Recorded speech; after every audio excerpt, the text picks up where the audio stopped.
Hi everyone, thanks for tuning in. Here we're going to talk about building a custom rod rack, something I experienced that I had to do on my Sundolphin Excursion 10. Well, I started off with a piece of like an 8-foot section of PVC, 1 1/4 inch pipe, and I bought a few fittings. I bought a couple T's, and I bought a few 45-degree elbows, and a couple of 90-degree elbows. I'm not going to be able to give you the dimensions on these because it's kind of, you want to build it suit to your own taste. I built it so it was a little bit up higher, something I could reach. The stock original locations were kind of a little low. Every time I kind of turn around, I would fumble trying to put the rods back in. So I figured, I wanted to build something for my GoPro mount as well as increase the capacity of my rod so that way I could take a few more rods with me aside from the two that it came with in the back, and then the one that was mounted in the front with the swivel mount.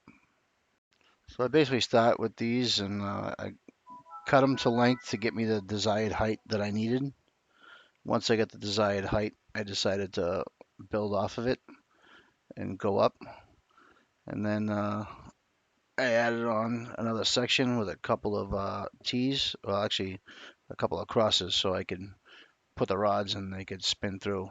With this rack, at least it holds, I believe it's 3 rods up top because I use one of them as a GoPro mount and two in the bottom. So I got a capacity of 5 rods plus one in the front. Or I could take the GoPro mount out, carry 4 up top rack and two in the bottom. So that's 6 for a total of 7 rods on this one.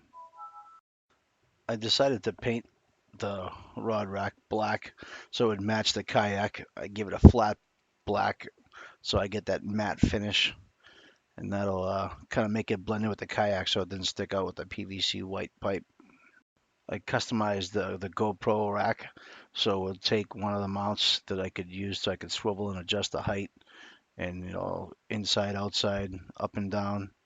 And I drilled a hole through it so I could make it removable. I didn't want to glue anything solid to that, so it would get in the way for interfering if I had to move the kayak or store it somewhere. As well as these mounts here, if you look down and where they meet the factory locations, they're actually bolted in, so I could take it apart and basically remove this whole rack from the kayak. So therefore, it's not permanent. If you take a look at some of the pictures on towards the end of this video, you'll see the GoPro mount that I attached there, and I have a screw with a bolt with a wing nut so I can remove it in the water without any tools. Can take it off and on, hook it up just in case I want to use my GoPro that day, and that's about it. You basically can do whatever you want with this type of stuff. You can cut it, you can tailor it to suit your own need. It really didn't add too much weight to the kayak, nothing noticeable at least. And it's kind of a beginner kayak for me, something to try out. Eventually, I'm probably going to upgrade into something bigger, maybe like a sit on top. This was kind of an experiment, kind of see where I wanted to go with it, to see if it was something I was going to be interested in. And quite honestly, I'm hooked now. So I think I'm going to move on up. Not sure what yet. Maybe the Hobie, maybe the Feel Free Lure. I'm kind of thinking I'd like to do a little ocean fishing as well. So in that case, I might have to get something a little bit more rugged, such as the Hobie. Something with a propulsion system that's reliable. But anyways, thanks again for watching my video. I hope you enjoyed it.